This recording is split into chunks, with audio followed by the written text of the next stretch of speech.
Les paso una cita en segundo libro de Samuel. El segundo libro de Samuel, en el capítulo 9.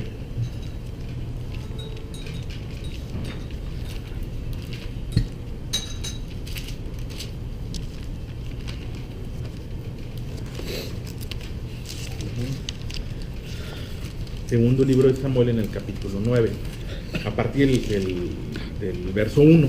Segundo de Samuel, capítulo 9, a partir del verso 1. Sí. Si le ponen un separador, hay una señal. Segundo libro de Samuel, capítulo 9, a partir del verso 1, hay una historia, se da una situación que vale la pena conocer y considerar. Si ya le pusieron un separadorcito, la segunda cita está en la carta de Santiago, en el Nuevo Testamento. Santiago, en el capítulo 2,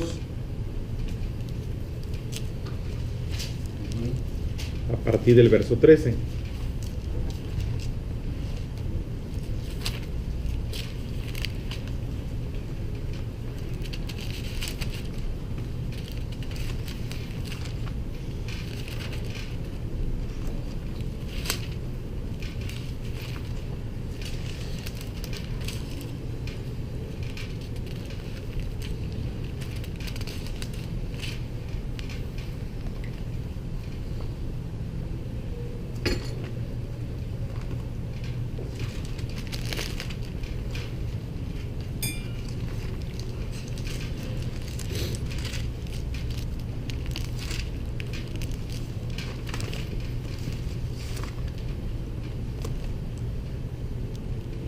Sí, ahí estamos. Nomás para ponernos un poquito en el contexto, el libro de Segunda de Samuel, capítulo 9, narra una historia del rey David, ya cuando él está en la posición de rey. Sí, si nos vamos a la historia, este personaje fue seleccionado para sustituir a Saúl. Saúl fue un rey, un hombre seleccionado por Dios, fue un buen rey durante algún tiempo. Lamentablemente, en algún momento de su vida, se equivocó continuamente, no hizo lo que Dios le pide, y en algún momento Dios envió un profeta con Saúl y le dice: Saúl, vas a ser hecho un lado y voy a levantar a un hombre conforme a mi corazón. En diferentes lugares de la Biblia encontramos esa descripción del rey David. ¿Sí? Ese rey David que luego fue padre de Salomón. Acabamos de leer a los Proverbios. Bueno, el padre del autor de los Proverbios, de la mayoría de los Proverbios, es David. Ese personaje es descrito como un varón conforme al corazón de Dios. Ese es el adjetivo, esa es la descripción. Entonces, cuando preguntan cómo era David, tuvo sus aciertos, tuvo sus desaciertos, pero es descrito que tenía el corazón como el corazón de Dios. Es bonito pensar que David tenía un corazón conforme al corazón de Dios. David fue un hombre que fue perseguido por Saúl. Esto es, él desde adolescente, desde joven, es ungido como rey, pero no se le da el puesto inmediatamente. Él dice: bueno, vas a ser rey, y queda en una posición muy incómoda, porque aunque tenía el llamado para ser rey y estaba señalado para ser rey, Saúl todavía era el rey gobernante. De hecho, fue su suegro en algún momento.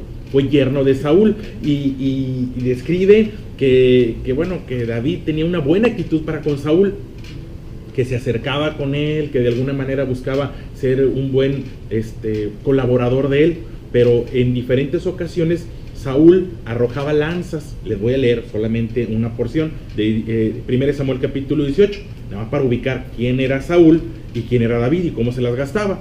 Aconteció al otro día que un espíritu malo tomó a Saúl, y él desvariaba en medio de la casa, ¿sí? Y David tocaba con su mano como los otros días, y tenía Saúl la lanza en su mano, y arrojó Saúl la lanza diciendo: enclavaré a David a la pared. Pero David la evadió 2 veces. Y ese era Saúl, le daba por arrojarle lanzas a David. Ese era su pasatiempo. No fue la única ocasión. Describe en algún otro momento que también lo veía, y donde lo veía le arrojaba lanzas, y David las esquivaba. Tenía tal vez todo el derecho legal de devolvérselas, no lo hizo. David aguantó a Saúl, aguantó a su suegrito. Miren algunos. Y lo aguantó, a pesar de que lo mandó matar en diferentes ocasiones, lo mandó matar. Lo mandó que lo persiguieran y tuvo que seguir huyendo de su casa en la noche. Ese era Saúl, ese era David. Un hombre conforme al corazón de Dios, un hombre que no cobraba venganza, un hombre que no tomaba la justicia en sus manos, que dejaba que las cosas siguieran de alguna manera su cauce. Ese era David. Y bueno, ya cuando David es rey, ya cuando Saúl ya no figura, ya cuando él es rey, ya cuando estableció un dominio, un control, sucede esto, que quiero que veamos. Dice, dijo David, según de Samuel capítulo 9, verso 1, dijo David, ese rey, dijo David, el que fue perseguido por Saúl, dijo David, al que Saúl intentó matar en diferentes ocasiones, dijo David, ¿habrá quedado alguno de la casa de Saúl a quien haga yo misericordia por amor a Jonatán? Fue hijo de David, de Saúl, perdón. ¿Habrá quedado alguno de la casa de Saúl a quien haga yo misericordia por amor de Jonatán? Ya no había nadie de la casa de Saúl, o se rumoraba que ya no había nadie de la casa de Saúl. Esto es cuando Saúl cae y su familia cae, y bueno, su descendencia aparentemente se pierde. Pero sin embargo se levanta ese día. ¿Habrá quedado alguno de la casa de Saúl a quien haga yo misericordia por amor de Jonatán? Y había un siervo de la casa de Saúl que se llamaba Siba, al cual llamaron para que viniese a David. El rey le dijo, ¿eres tú Siba? Y él respondió, tu siervo. El rey le dijo, ¿no ha quedado nadie de la casa de Saúl a quien haga yo misericordia de Dios? Y Siba respondió al rey, aún ha quedado un hijo de Jonatán, lisiado de los pies. Entonces el rey le preguntó, ¿dónde está? Y Siba respondió al rey, he aquí está en casa de Miquir, hijo de Amiel, en Ledober. Entonces envió el rey David y le trajo de la casa de Maquir, hijo de Amiel, de Ledobear, Y vino Mefiboset, hijo de Jonatán, hijo de Saúl, a David, y se postró sobre su rostro e hizo reverencia. Y dijo David, Mefiboset, y él respondió, he aquí tu siervo. Y le dijo David, no tengas temor, porque yo a la verdad haré contigo misericordia por amor de Jonatán tu padre, y te devolveré todas las tierras de Saúl tu padre, y tú comerás siempre a mi mesa. Y él inclinándose dijo, ¿quién es tu siervo para que mires a un perro muerto como yo? Entonces el rey llamó a Siba, siervo de Saúl, y le dijo, todo lo que fue de Saúl y de toda su casa, yo lo he dado al hijo de tu señor. Tú pues le labrarás las tierras, tú con tus hijos y tus siervos, y almacenarás los frutos para que el hijo de tu señor tenga pan para comer. Pero Mefiboset, el hijo de tu señor, comerá siempre a mi mesa. Y tenía Siba 15 hijos y 20 siervos, y respondió Siba al rey, conforme a todo lo que ha mandado mi señor el rey a su siervo, así lo hará tu siervo. Mefiboset dijo al rey, comerás a mi mesa como uno de los hijos del rey. Y tenía Mefiboset un hijo pequeño que se llamaba Micaía, y toda la familia de la casa de Siba eran siervos de Mefiboset. Y moraba Mefiboset en Jerusalén, porque comía siempre a la mesa del rey, y estaba lisiado de ambos pies. Y bueno, es una historia bonita, y surge del rey David. No tenía tal vez motivos para tener misericordia hacia Saúl, no tenía motivos para tener misericordia hacia la descendencia de Saúl. Jonatán había sido buen amigo de él. Sin embargo, un día se levanta y, sin duda inspirado por Dios y sin duda inspirado por su carácter, hace esa pregunta: ¿habrá quedado alguno de la casa de Saúl a quien haga yo misericordia de Dios? Otras traducciones de la Biblia, para que lo trate con bondad, dice unas traducciones. ¿Habrá quedado alguien de la casa de Saúl para que lo trate con bondad? Aunque repito, no tenía motivos para ser bondadoso, más allá de la naturaleza que Dios ha puesto en él. ¿Habrá quedado alguien a quien le muestre yo bondad? ¿Habrá quedado alguien para que pueda yo favorecerlo? La definición de misericordia es virtud. Esto es una fuerza o un valor que inclina nuestro ánimo a compadecernos de los sufrimientos y miserias ajenas. Es una disposición para aliviar el sufrimiento de las demás personas. Eso es. ¿Habrá quedado alguien? Y esa pregunta es una pregunta que bien pudiera estar en nuestra vida. ¿Habrá quedado alguien? ¿Habrá alguien de la época de la preparatoria a quien pueda yo mostrarle misericordia? Digo, a lo mejor se burlaban, a lo mejor había bullying, a lo mejor había abuso, pero ¿habrá quedado alguien? ¿Habrá quedado alguien de las hijas de mis tiesos primos que de pronto eran difíciles conmigo? ¿Habrá quedado alguien? ¿Habrá alguno de mis vecinos? Habrá alguien cerca de mí que sin saberlo yo está necesitado. Y ya lo hemos visto, a veces cuando vemos a alguien padecer necesidad, sin de los nuestros, pues con mucho gusto, pero cuando no es de los nuestros, y en este caso la descendencia de Saúl no era de los de él. Era perfectamente entendible que toda la descendencia de Saúl desapareciera y padeciera las consecuencias de Saúl. Sin embargo, él habla de la misericordia de Dios. Habrá quedado alguien a quien haga yo misericordia de Dios. La palabra misericordia, estaba leyendo, y viene del latín misere, necesidad, o cordis, corazón. Necesidad del corazón. Se vuelve una necesidad del corazón el ayudar, el hacer la diferencia en alguien. Y eso es lo que está pasando en David. Les describía a David, o intentaba describirles a David hace un momento, y es descrito como un hombre conforme al corazón de Dios. Y si pudiéramos hablar de una característica del corazón de Dios, es la misericordia. Dios tiene la necesidad de fortalecernos. Está en de acuerdo a la definición, necesidad del corazón. Dios tiene en su corazón la necesidad de ayudarnos. Y David tenía en su corazón la necesidad de ayudar no solo a los que lo habían tratado bien, sino aún los que habían atentado contra su vida, los que se habían levantado contra su vida. La Biblia nos enseña y nos anima a que tengamos muestras o expresiones de amor aún hacia los enemigos, que de pronto no es fácil. Y sucede esta historia, no es una parábola, es una historia. ¿Habrá quedado alguno? Y queda esa pregunta, y pudiera esa pregunta retumbar en nuestra vida y decir, ¿habrá quedado alguien de la casa de mi padre? ¿Habrá quedado alguien de la casa de mi madre? ¿Habrá quedado alguien que en este momento pueda yo hacer la diferencia en su vida? Sin duda hay cosas en nuestra vida que no hay diferencia. ¿A qué me refiero? Tal vez no hay diferencia si digo, oye, este año no cambio el carro. Pero más allá de la vanidad, la verdad. Este año no lo voy a... Pero eso puede hacer la diferencia grandemente en la vida de alguien, y lo sabemos. Y a veces no se trata de dinero, a veces se trata de una palabra, se trata de un acercamiento, se trata de alguna expresión, una expresión de me importa lo que estás pasando.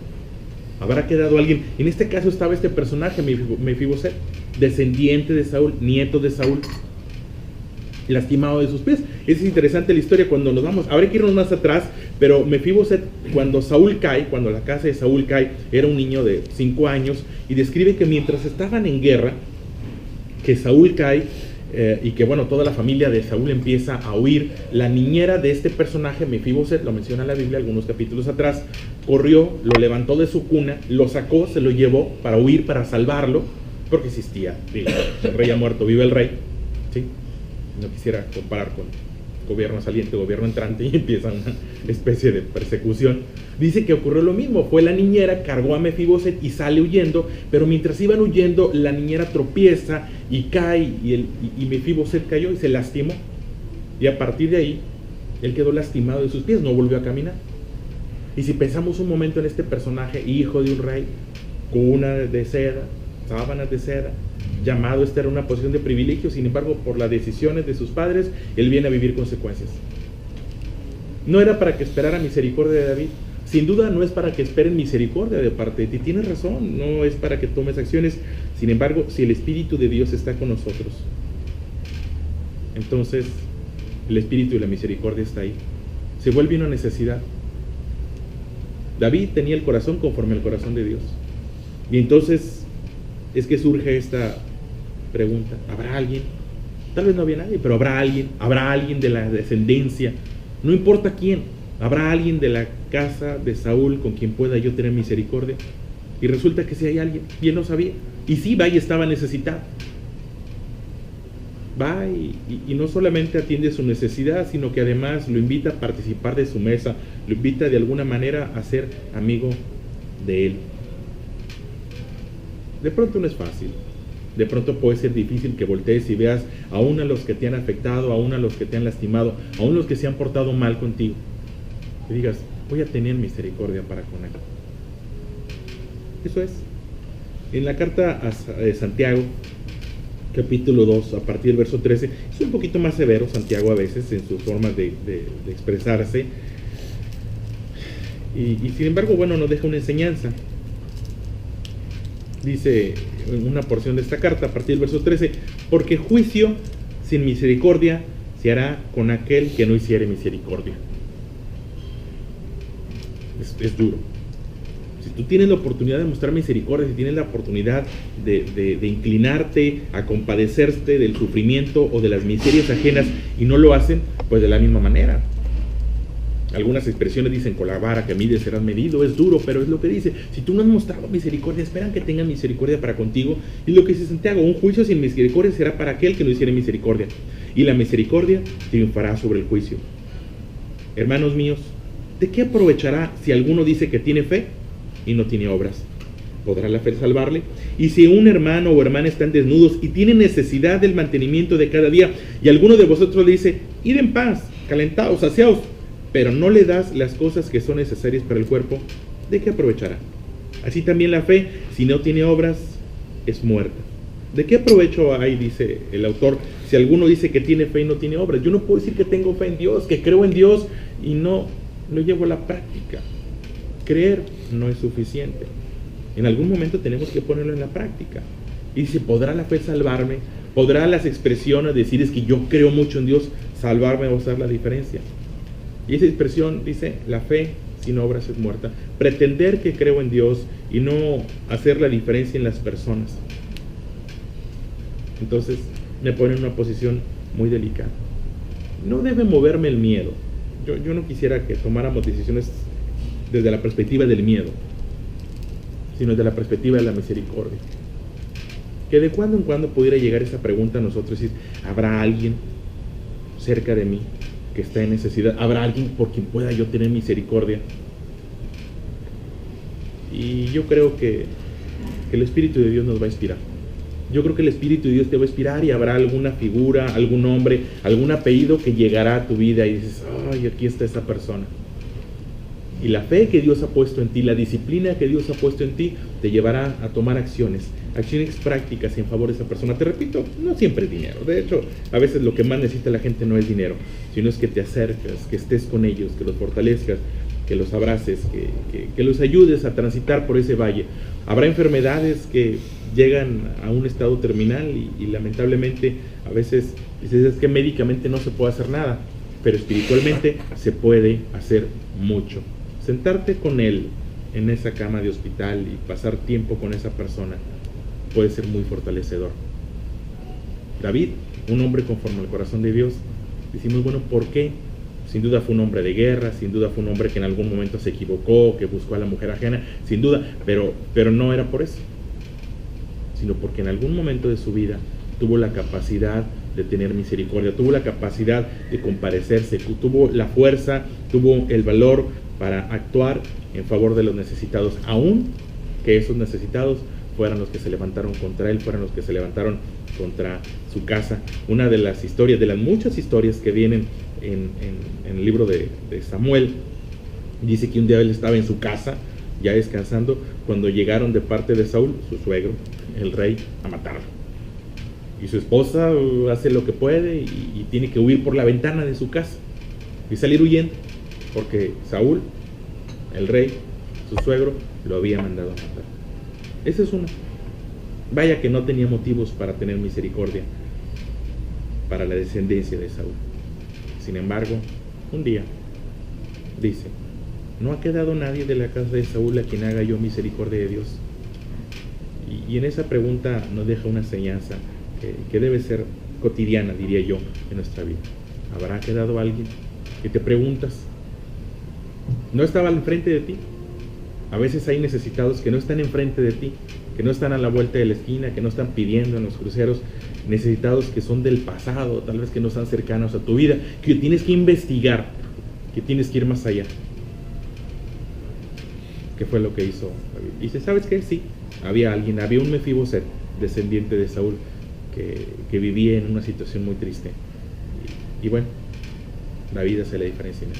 Yo les dejo esa idea, que podamos de cuando en cuando mostrar nuestra fe a través de las obras, a través de misericordia, y si fuera el caso de que nuestra misericordia nos lleve a atender aún los que en algún momento atentaron contra nosotros, créeme que el Espíritu de Dios da para eso y da para más. ¿Habrá quedado alguien a quien pueda yo tener misericordia? ¿Habrá alguien a quien pueda yo mostrarle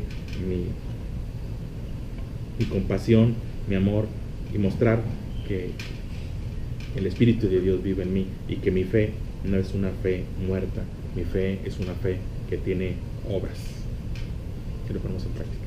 Se los dejo, es algo muy sencillo, pero se los dejo a su consideración.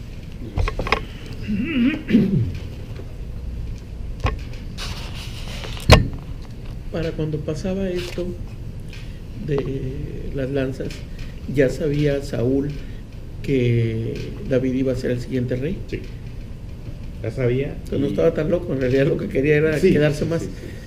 Procuró matarle precisamente para que no ocupara su lugar. ¿Cuántos años pasaron desde David hasta Jesucristo? Porque dice que son 14 generaciones hasta la toma de Babilonia y otras 14 generaciones hasta David, hasta Jesucristo. Son como 850 años.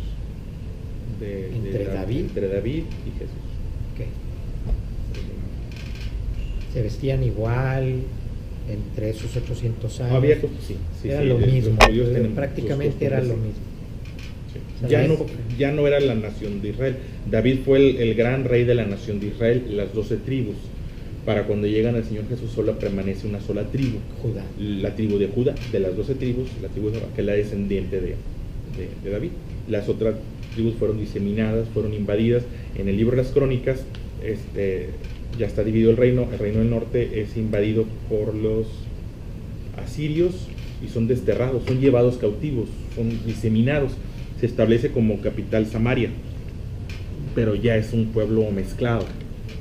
Por eso luego cuando uno ve en el Nuevo Testamento que dice que los samaritanos no querían los judíos y los judíos no querían los samaritanos, porque era el reino del norte que fue diseminado, que fue mezclado y solamente algunos habían permanecido.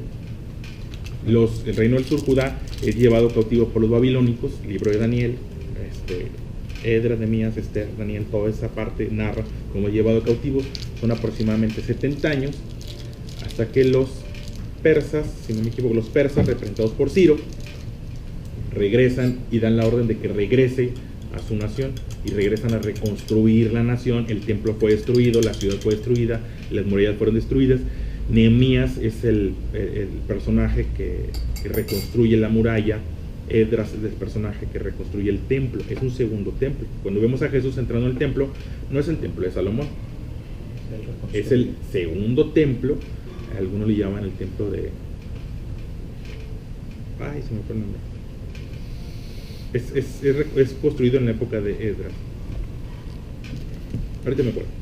Se me fue.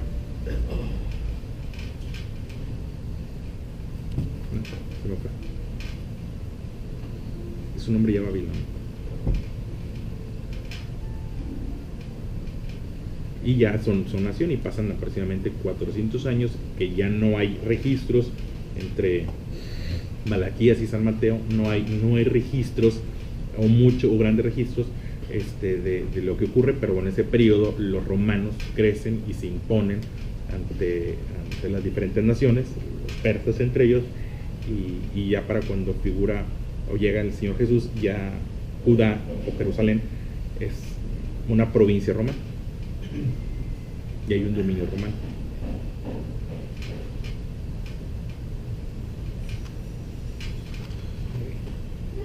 ¿Cuál es la etimología de la palabra misericordia? Nos decías.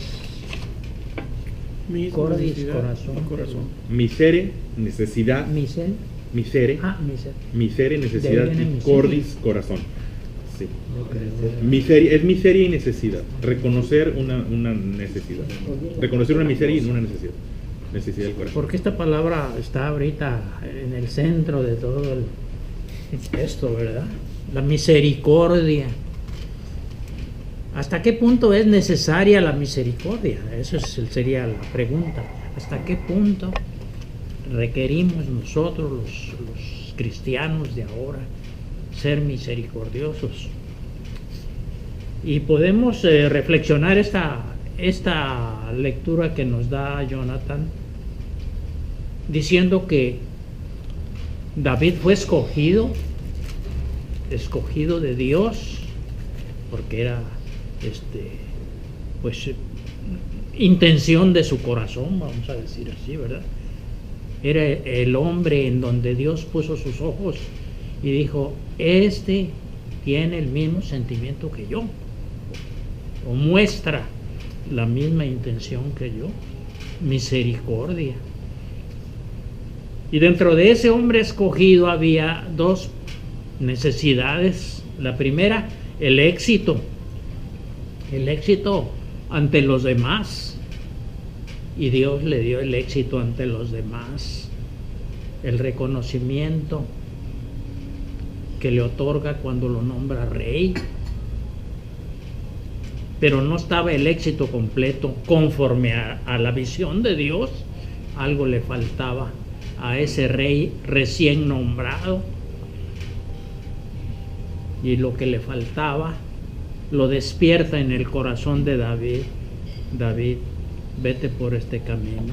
Y David entiende y dice, habrá algún descendiente, habrá alguien en donde yo pueda tener misericordia, la misericordia que yo necesito. No la necesita el otro, yo la necesito para que mi éxito con Dios sea completo.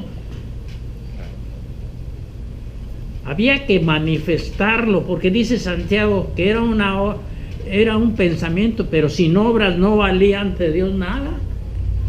Así lo explica el apóstol Santiago. Si tú dices que tienes fe y no tienes obras, pues haz de cuenta que ni tienes fe. Entonces en este caso estaba David. Tú tienes éxito, pero no tienes ningún éxito porque te falta la misericordia, ¿verdad? Entonces se despierta eso en él y dice, ah, caramba, pues si con quién hago misericordia, pues a buscar. Como que la misericordia viene a redondear el éxito de nuestra actuación ante Dios. Mientras que nuestras obras no estén revestidas de misericordia, Dios todavía espera que se perfeccione eso, ¿verdad? Entonces todo lo que hagamos tiene que llevar la etiqueta de la misericordia de Dios para que tenga verdadero valor. Es la certificación. Esto sí vale. A ver, eso que traes tú, trae la certificación, pues que no trae misericordia. Es éxito nomás pasajero de este mundo. Algo así entiendo yo de eso. Una obra completa dedicada a Dios tiene que ser revestida de la voluntad de Dios, que nos proporciona todo el éxito que es conveniente darnos, y aparte de eso, nuestra respuesta de misericordia hacia alguien, hacia algo. ¿De acuerdo?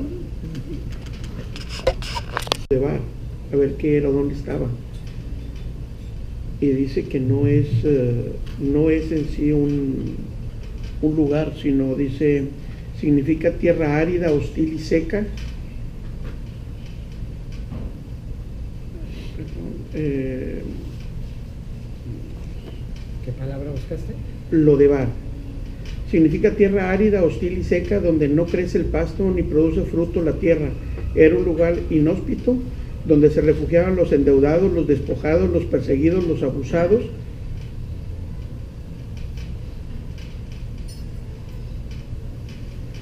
Y maltratados por la vida, los que habían caído en desgracia como Mofiboset, porque alguien en algún descuido los había dejado caer.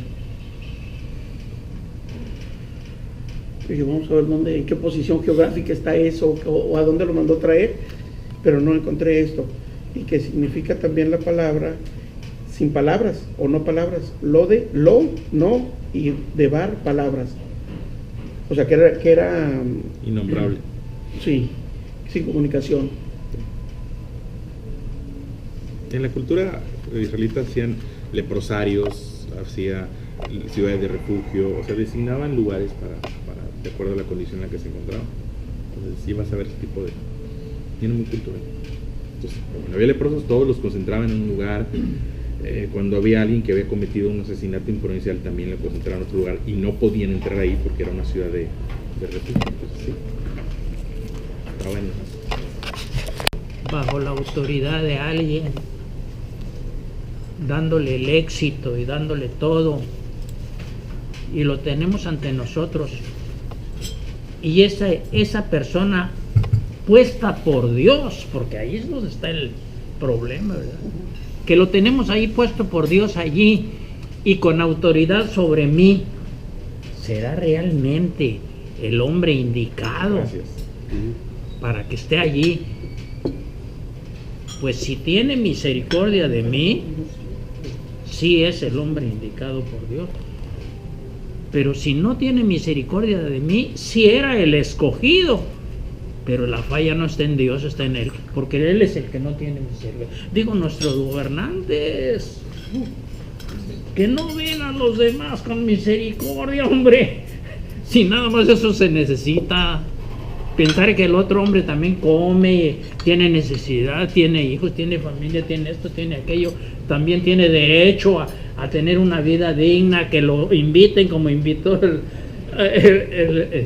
David a este hombre, no solamente a venir a formar parte de allí de la familia real, sino a sentarse a su mesa y todo. Le daba todo el privilegio. Y yo creo que el que tiene autoridad y es escogido por Dios para esa autoridad tiene también el compromiso de la misericordia, de ver por aquello, ¿no? Allí redondea, perfecciona el llamado de Dios y lo hace un buen gobernante, lo hace un buen administrador y lo hace un buen todo, ¿no? Nos hemos alejado, digo, en la nominación de nuestras autoridades, los que tienen autoridad sobre mí, les falta la misericordia. Y si les falta la misericordia, Dios no está sonriendo. Tiene cara austera. Está todavía esperando. Y hay el que no mire la cara airada de Dios.